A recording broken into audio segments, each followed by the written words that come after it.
Hay archivos que, incluso en la oscuridad más absoluta, se resisten a la putrefacción. Historias tan maliciosas, tan contrarias al orden natural y a la razón humana, que se niegan a pudrirse, no porque sean importantes para la crónica, sino porque tocan una fibra tan primordial del horror que la mente humana, forzada a entenderlas, se ve obligada a repetirlas en un bucle eterno.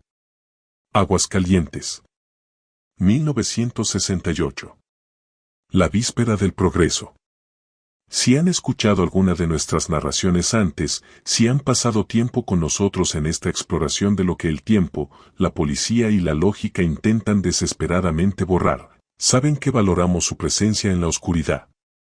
Y les pido un favor, antes de que nos adentremos en el hedor del aceite quemado y algo mucho peor, díganos desde dónde nos están escuchando hoy. Comenten desde qué ciudad, desde qué rincón del mundo, están presenciando este escalofriante expediente. Es bueno saber que no estamos solos en la penumbra que estamos a punto de compartir. Lo que van a escuchar, les aseguro, es uno de los secretos más perturbadores en la historia de la depravación. No se trata de un simple asesinato pasional o una locura ciega. Es la historia de un hombre que, llevado por una obsesión técnica, elevó la necesidad mecánica al nivel de un ritual, encontrando en la carne humana la solución a su más grande y fría fijación. Permanezcan con nosotros, porque les prometo que lo que el maestro hizo con la grasa de sus víctimas es la pieza faltante para entender por qué, a veces, un motor funciona con una suavidad imposible, con un silencio que a nadie debería, jamás, tranquilizar. Nuestro protagonista. Lo llamaremos el maestro, un apodo ganado a pulso por la destreza casi mística, casi mágica, con la que trataba a las máquinas. Su nombre real se ha perdido, o quizás fue intencionalmente ocultado de los registros públicos por la vergüenza, la leyenda lo ha reemplazado. Era un mecánico, pero no uno cualquiera. Su taller se ubicaba en la vieja carretera que conectaba la ciudad con el Bajío, un lugar donde el asfalto cedía al camino de tierra y donde la civilización era una promesa que todavía no llegaba. De día, era un oasis de reparación para camiones cansados y vehículos averiados. De noche, se transformaba en un cubículo de sombras que, según los escasos vecinos, olía a aceite quemado, gasolina y, a veces, a una mezcla rara que recordaba al incienso, como si el maestro oficiara una misa pagana a la ingeniería. Para él, el mundo no estaba regido por la moral, ni por las emociones humanas, ni siquiera por el dinero. Estaba regido por la física. Y en ese universo de fuerzas, tensiones, palancas y contrapesos, había un solo enemigo constante, un demonio que arruinaba toda la belleza y eficiencia, la fricción. La fricción era el gran villano. El roce, el desgaste, el calor generado por dos piezas de metal que se tocaban y se resistían entre sí. La fricción era el pecado capital, el grito desesperado de la materia que le impedía alcanzar su ideal de la máquina perfecta. Para el maestro, cada raspado de un engranaje, cada chillido de una banda desgastada, no era solo un ruido, era el lamento de un mecanismo que moría antes de tiempo, un desafío personal a su habilidad. Su obsesión era de tal magnitud que sus manos, grandes y callosas, se movían sobre los motores con una ternura y una precisión de relojero. Los clientes juraban que sus autos, después de pasar por el taller, no solo corrían mejor, sino que lo hacían en un silencio impensable. No se oía el traqueteo de las viejas transmisiones, ni el raspado de un valero desgastado. Era como si el metal, de pronto, se hubiera enamorado y danzara en lugar de luchar, obedeciendo a una nueva ley de la física inventada por él mismo. La clave, insistía él, no estaba en el motor, sino en la médula de la ingeniería, el lubricante. La grasa. Pero no había marca en el mercado que lo satisficiera por completo. Probó todos los derivados del petróleo, desde el grafito en polvo hasta los aceites sintéticos de importación más caros, las mezclas industriales más pesadas y sofisticadas que llegaban desde el extranjero. Todas fallaban bajo la presión y el calor extremos. Siempre había un límite. Un punto de quiebre donde la película de aceite se rompía y el metal volvía a gemir, deshonrando su trabajo. Su frustración creció hasta convertirse en una neurosis. Se alejó de los manuales de ingeniería convencional y comenzó a estudiar la composición molecular de los lubricantes desde una perspectiva mucho más profunda, cayendo de lleno en la química orgánica y, finalmente, en la biología comparada. Fue entonces cuando su mirada se desvió de los barriles de aceite a la materia viva. Los cuerpos. Los seres humanos. Se mueven con una increíble y casi perfecta ausencia de ruido mecánico. Sus coyunturas giran, sus ligamentos se deslizan, todo gracias a esa sustancia orgánica, esa reserva energética que poseen todos los mamíferos, el tejido adiposo. Si la naturaleza había creado el lubricante perfecto para el hueso y el cartílago, ¿por qué no serviría para el acero, el hierro y el bronce? Una idea prohibida, retorcida y lúgubre, comenzó a germinar en su mente, infectando su obsesión técnica con una necesidad monstruosa. El catalizador final fue un día de lluvia, al filo de la madrugada. Un accidente en la carretera, no lejos de su taller. Un viajero solitario, al parecer un representante de ventas, había perdido el control de su automóvil nuevo. El maestro fue el primero en llegar, atraído por el ruido de la colisión. No encontró sobrevivientes. Y mientras la tormenta limpiaba la escena, notó un derrame en el asfalto. No era gasolina, no era el aceite del motor. Era una sustancia biológica, espesa, que la lluvia no lograba dispersar por completo. En ese momento de epifanía macabra, todo encajó con una lógica aterradora. La grasa de los seres vivos, rica en lípidos de cadena larga, pura y natural. Podría soportar más calor y presión que cualquier derivado del petróleo. Era, a sus ojos, el lubricante perfecto. Y él tenía el acceso, el lugar y la habilidad para refinarla. Así comenzó el descenso del maestro. No a la locura, sino a una razón más fría y calculadora que cualquier mente criminal en la historia de México. El abismo, una vez abierto, exige ser llenado, y para el maestro, ese abismo era el hueco entre la grasa industrial y el ideal de la fricción nula. Una vez superado el umbral moral, si es que alguna vez existió uno para él, cosa que dudamos, el desafío se convirtió puramente en una proeza de logística, de termodinámica y de química oscura. El problema era científico: ¿cómo transformar la compleja estructura del tejido vivo en una sustancia estable, resistente al calor y a la presión extrema de un motor de camión? ¿Cómo destilar el horror hasta convertirlo en el silencio metálico? El maestro necesitaba una infraestructura que se camuflara en lo mundano. Su taller, ese cubículo de ladrillo y lámina en el límite de la ciudad, se convirtió en el laboratorio de su perversión. Su foso de reparaciones, que ya de por sí era un lugar de sombras y profundidades, fue el epicentro de la metamorfosis. Instaló un sistema de drenaje cerrado, asegurándose de que nada se filtrara al suelo. Compró, de manera discreta, un horno industrial de baja temperatura, del tipo que se usa en las panaderías, y lo disfrazó hábilmente bajo una pila caótica de neumáticos viejos y motores desechados. Dentro, realizó modificaciones cruciales: un sistema de ventilación forzada que canalizaba los vapores hacia una chimenea falsa que se perdía entre los árboles, y un complejo sistema de serpentines de cobre. A esta máquina de transformación, el maestro la llamó, con un dejo de orgullo técnico, el digestor de la perfección. Sus víctimas, como ya mencionamos, no eran elegidas por odio, sino por su utilidad. No las seleccionaba al azar. Eran la invisibilidad social andando, los vagabundos de la estación de tren, el peón sin familia que buscaba trabajo, los viajeros solitarios que hacían autostop en la carretera después de la puesta del sol. Personas sin lazos fuertes, sin un rastro digital o burocrático, que nadie echaría de menos de inmediato. Para él, no eran almas, eran unidades de materia prima con una pureza de lípidos que otros descartaban. El método de captura del maestro era espantosamente eficiente. No usaba violencia innecesaria. Prefería el monóxido de carbono, un gas que, además de ser letal, no contaminaba el tejido con sangre u otros fluidos que dificultaran el proceso posterior. El gancho solía ser la ayuda. Ofrecía a sus víctimas un lugar seguro para dormir en la parte trasera de su camioneta o en un pequeño cuarto anexo a su taller. Una vez que el sueño los vencía, el maestro sellaba las puertas, encendía una pequeña fuente de combustión controlada y el aire limpio se convertía, lenta y silenciosamente, en el aire mortal. Luego venía el trabajo en el foso. Aquí, el relato se vuelve insoportable, pero necesario para entender la profundidad de su maldad.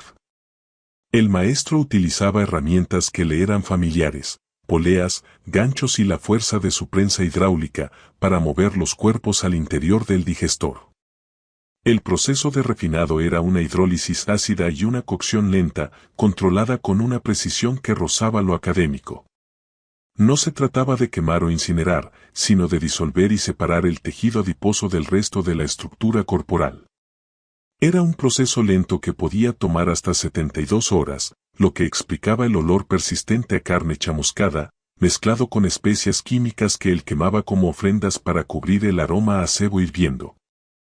El producto final se filtraba varias veces a través de una prensa de metal fino, y luego se dejaba enfriar en recipientes de acero. El resultado era una sustancia de color amarillo pálido, casi marfil, increíblemente densa, homogénea y con una textura que superaba cualquier lubricante conocido. Era la grasa silenciosa. Él la almacenaba con un celo fanático. La guardaba en botes de hojalata ordinarios, los mismos que usaba para el aceite normal, pero etiquetados meticulosamente con una tinta indeleble que decía, fórmula cero fricción, lote, fecha y número de víctima.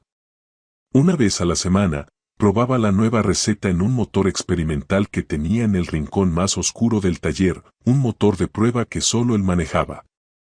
Desarmaba el motor pieza por pieza, aplicaba la grasa en los valeros, en los ejes, en los pistones, en los engranajes de la transmisión y volvía a armarlo con una devoción religiosa.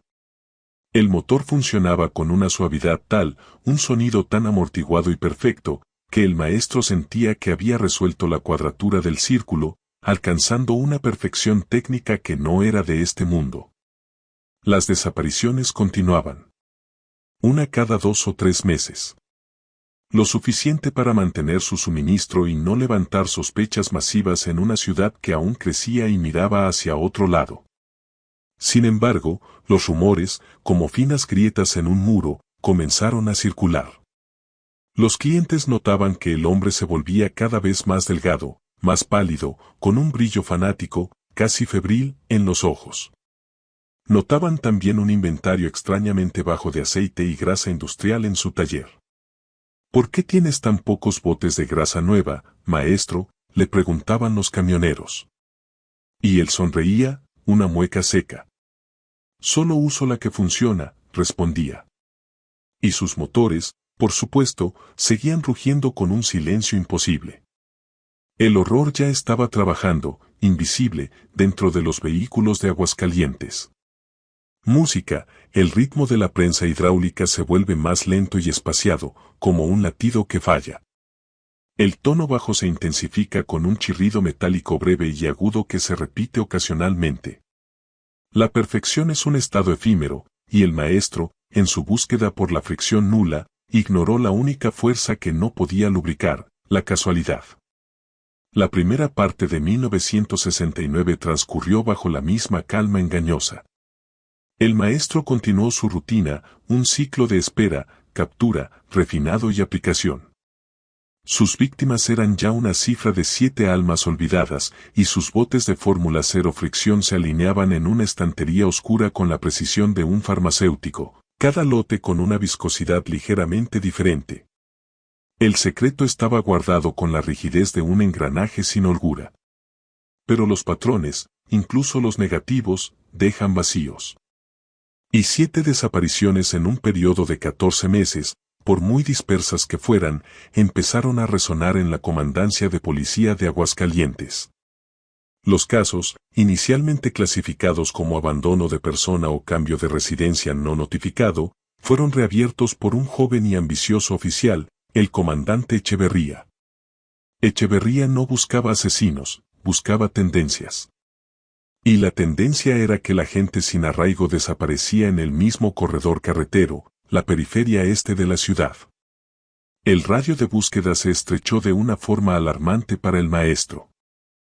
Echeverría notó un detalle peculiar en los reportes: la mayoría de los desaparecidos, antes de esfumarse, habían sido vistos por última vez pidiendo ayuda con un vehículo averiado, o buscando un sitio para pasar la noche cerca de esa carretera.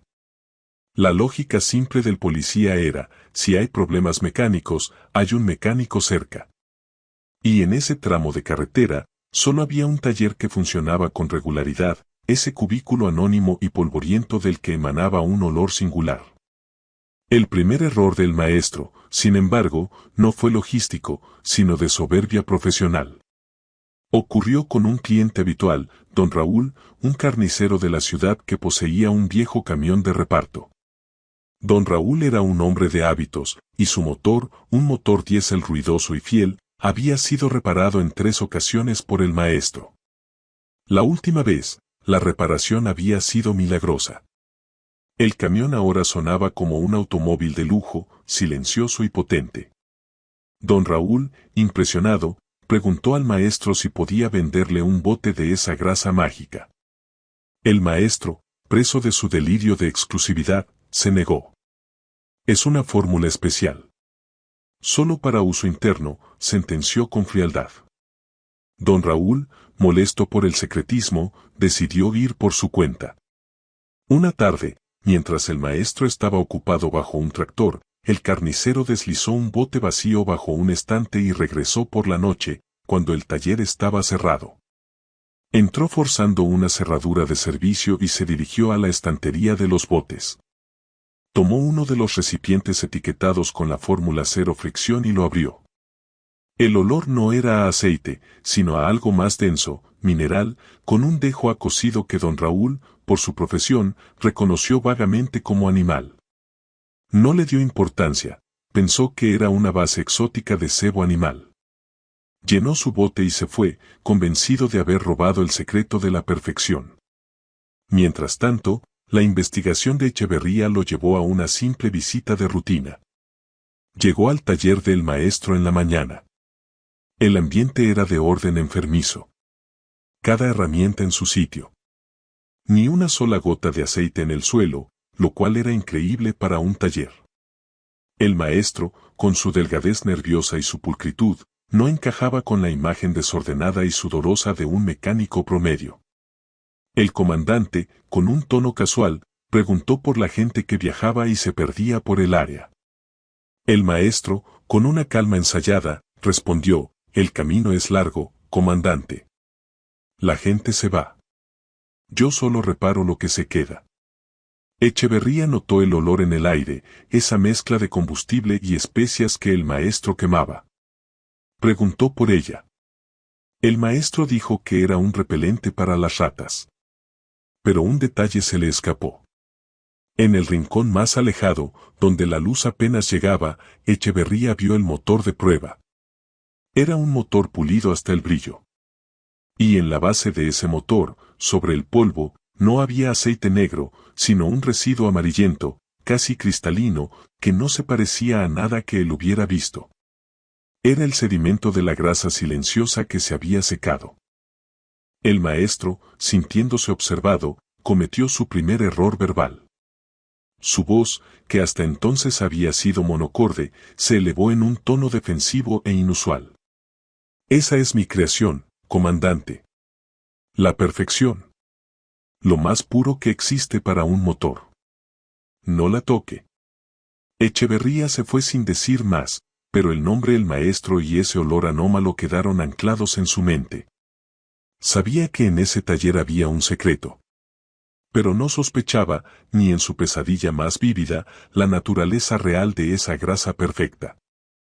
El segundo error, el más grave, ocurrió a don Raúl el carnicero, con su camión y su bote robado. Una semana después, don Raúl aplicó generosamente la grasa robada a los valeros de su eje trasero. A la mañana siguiente, salió a hacer su reparto. El camión se movía en un silencio absoluto. Era la perfección prometida.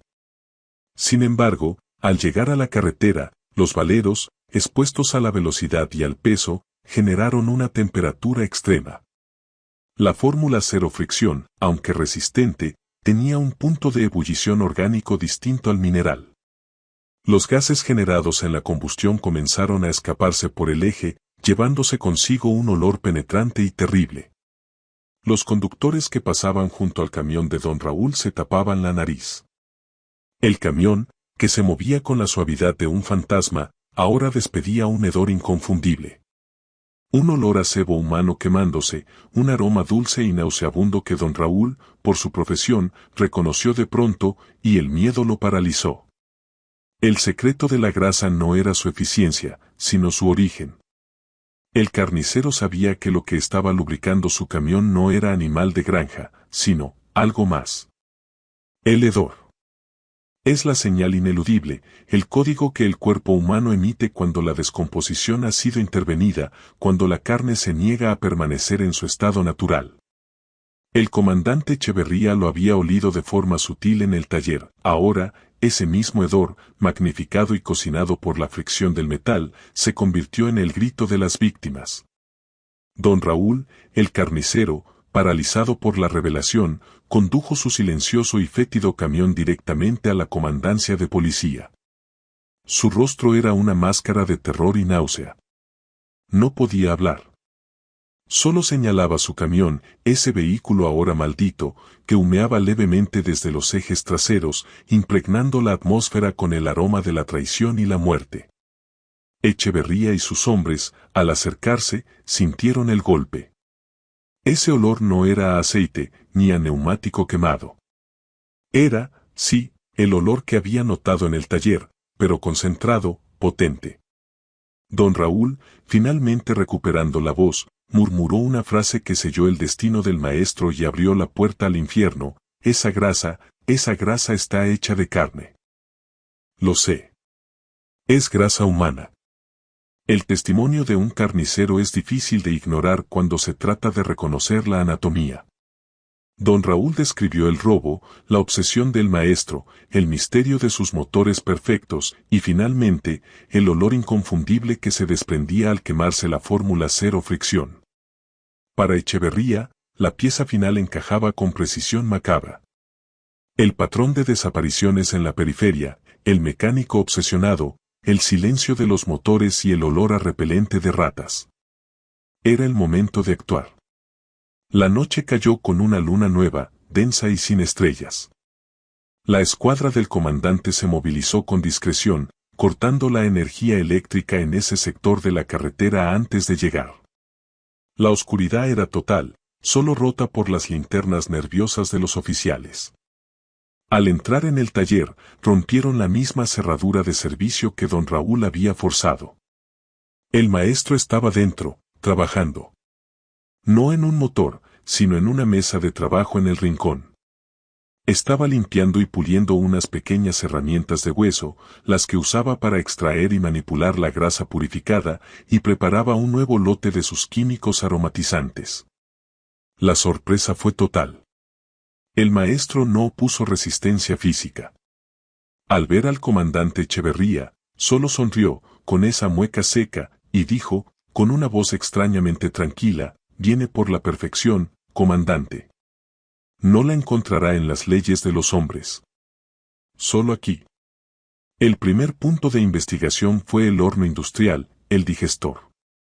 Aún estaba tibio al tacto.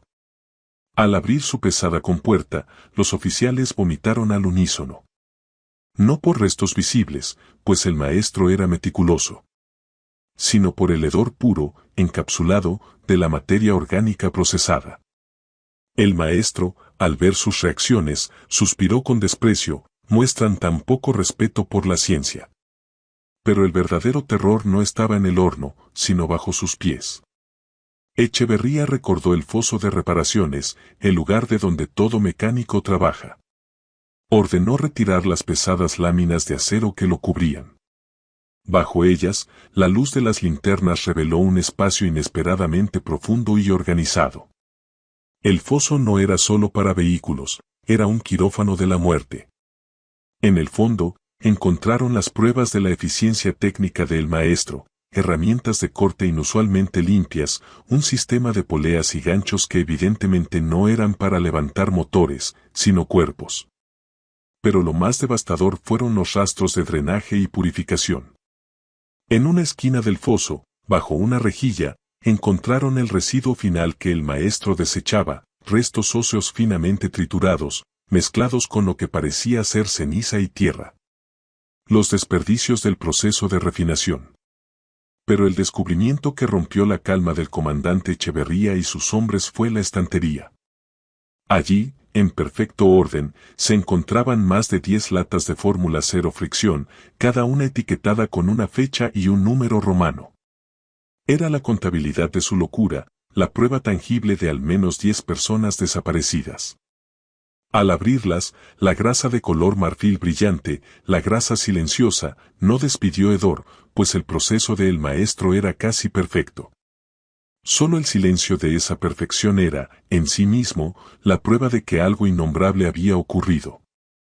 Mientras los oficiales tomaban fotografías, el maestro solo se fijó en una cosa, su motor de prueba.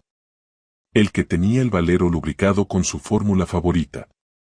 Intentó correr hacia él, pero fue detenido. «No la toquen», gritó con un miedo genuino. «Esa es mi obra maestra. Funcionará por 100 años sin fallar. Es la vida transformada en movimiento puro». Su obsesión era tan grande que, incluso esposado, su mente no estaba en su juicio, sino en el destino eterno de un motor de combustión interna. El maestro fue sacado del taller en la oscuridad, en medio del hedor residual, dejando atrás el silencio roto de su obra. Las máquinas, por primera vez en años, volvían a quedar sin su único y horrible lubricante. El maestro fue llevado a una celda de concreto en la comandancia. No mostró remordimiento, no lloró, ni siquiera se inmutó ante la magnitud de su crimen. Su mente, más que criminal, era la de un ingeniero que había resuelto un problema. Y en los interrogatorios que siguieron, dirigidos por el comandante Echeverría, quedó patente la aterradora frialdad de su lógica. El comandante intentó la ruta habitual, la ira, la condena moral, la lista de los desaparecidos, la edad de sus víctimas. Pero el maestro solo ofrecía respuestas técnicas. La moral es subjetiva, comandante. La fricción, no. La fricción es un hecho científico que destruye. Yo busqué la solución a la entropía, al desgaste. Echeverría le mostró las fotos del foso, del digestor. ¿10 almas, maestro? ¿10 vidas convertidas en esto?, preguntó, golpeando una de las latas de fórmula cero fricción. El maestro asintió con una extraña dignidad. No en esto. En ese silencio. Piénselo, comandante. Los lubricantes de petróleo fallan. Se degradan. La grasa humana es rica en ácidos grasos de cadena larga, biológicamente estables, que resisten el punto de ignición y la cizalladura extrema mejor que cualquier polímero artificial. La naturaleza es la máxima ingeniera. Yo solo utilicé sus recursos. El maestro se obsesionaba con los detalles más pequeños del proceso, explicando a Echeverría, que escuchaba horrorizado, cómo había calibrado el digestor para asegurar que solo la porción más pura del tejido adiposo fuera extraída, dejando atrás las impurezas que podían generar óxido o ruido. Describía la refinación no como un acto de barbarie, sino como un acto de purificación para alcanzar la máxima eficiencia mecánica. Su único pesar, repetía, era que el carnicero, don Raúl, hubiera perturbado la muestra y que la combustión de su camión hubiera deshonrado la fórmula al crear un hedor tan grosero. Para él, el fracaso no era la muerte, sino el mal funcionamiento de su producto. El interrogatorio duró 3 días, en un intento inútil por encontrar un rastro de humanidad o de locura emocional. Lo que encontraron fue una locura técnica. El maestro no odiaba a sus víctimas, las ignoraba. Eran un medio para un fin, la creación del motor perfecto, un motor que, en lugar de gritar con el esfuerzo, susurrara con la vida robada. La prensa local, al conocer los detalles filtrados del caso, la grasa humana, explotó en una histeria colectiva. Los periódicos hablaban del monstruo de la ingeniería y del caníbal de los valeros. El pánico se extendió por Aguascalientes y más allá.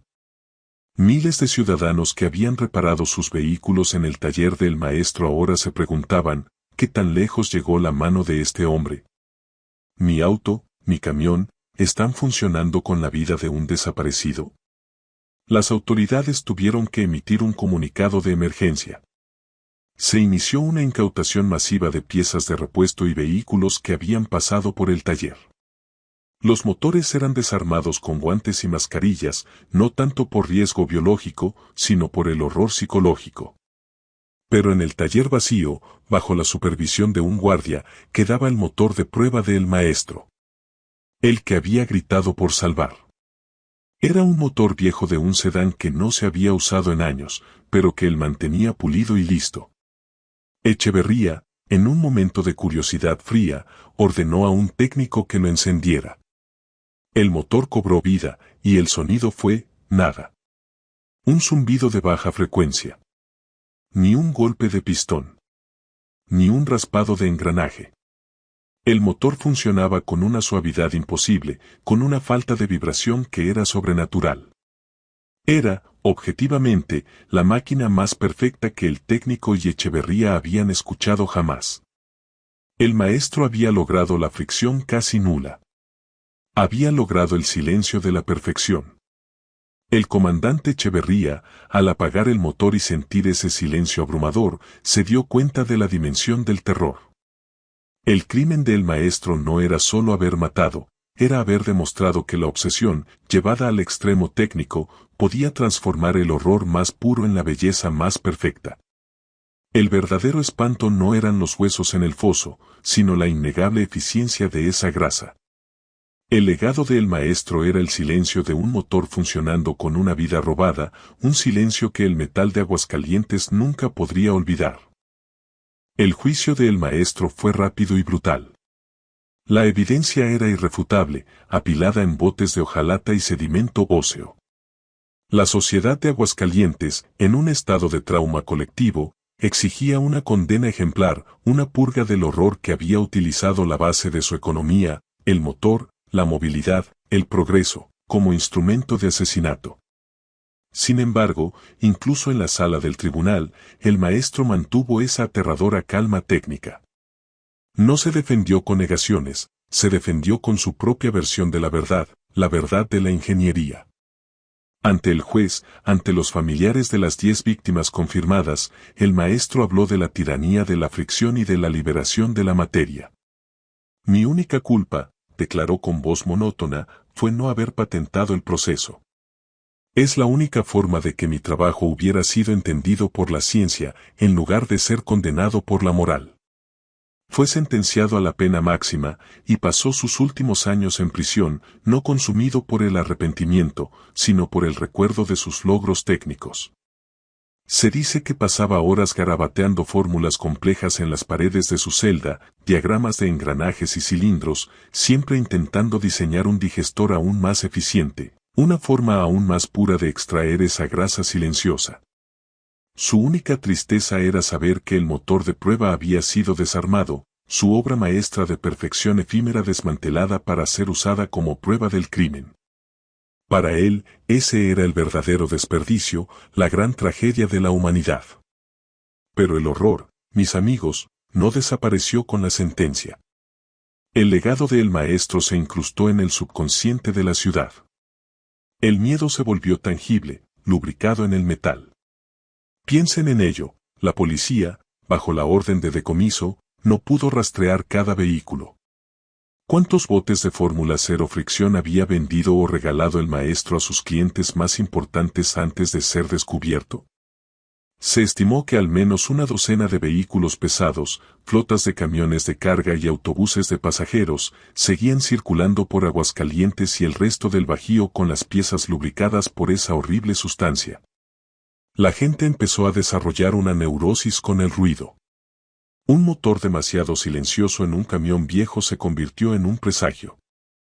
Si un autobús pasaba con una suavidad inusual, los peatones se alejaban instintivamente, temiendo que el silencio de su motor fuese el testimonio mudo de una vida interrumpida. El ruido era salud, el silencio era la prueba de la iniquidad del maestro. Se cuentan leyendas urbanas aún hoy. Dicen que en noches de neblina espesa, si se escucha con atención en el tramo de carretera cerca del antiguo taller, se puede oír el fantasma de un motor rugiendo sin sonido, solo un murmullo profundo y vibrante. No es el motor del maestro, sino el lamento de los engranajes que aún giran, impulsados por la grasa prohibida. Es el sonido de la perfección antinatural. Y la ironía es que, técnicamente, el maestro había tenido éxito. Los peritos de la policía, a regañadientes, tuvieron que admitir que la fórmula cero fricción era, químicamente, un lubricante de una calidad sin precedentes. Era la única verdad que el maestro se llevó a la tumba. Su obra, nacida de la maldad, había cumplido su objetivo científico. Así que la próxima vez que escuchen ese ruido, ese suave ronroneo de un motor que funciona con demasiada eficiencia, que se desliza por el asfalto con una gracia que desafía su edad, deténganse un momento. Escuchen el silencio. Y recuerden la obsesión del mecánico de Aguascalientes de 1968, el hombre que no buscaba la inmortalidad, sino la eterna ausencia de la fricción. Recuerden el precio que tuvo que pagar el metal para dejar de gritar. El horror, a veces, se disfraza de eficiencia. Y con esto, cerramos el expediente. Les agradezco que nos hayan acompañado una vez más en la oscuridad. Recuerden que si aún no lo han hecho, queremos saber, déjenos un comentario indicando desde dónde nos han estado escuchando. Hasta la próxima vez.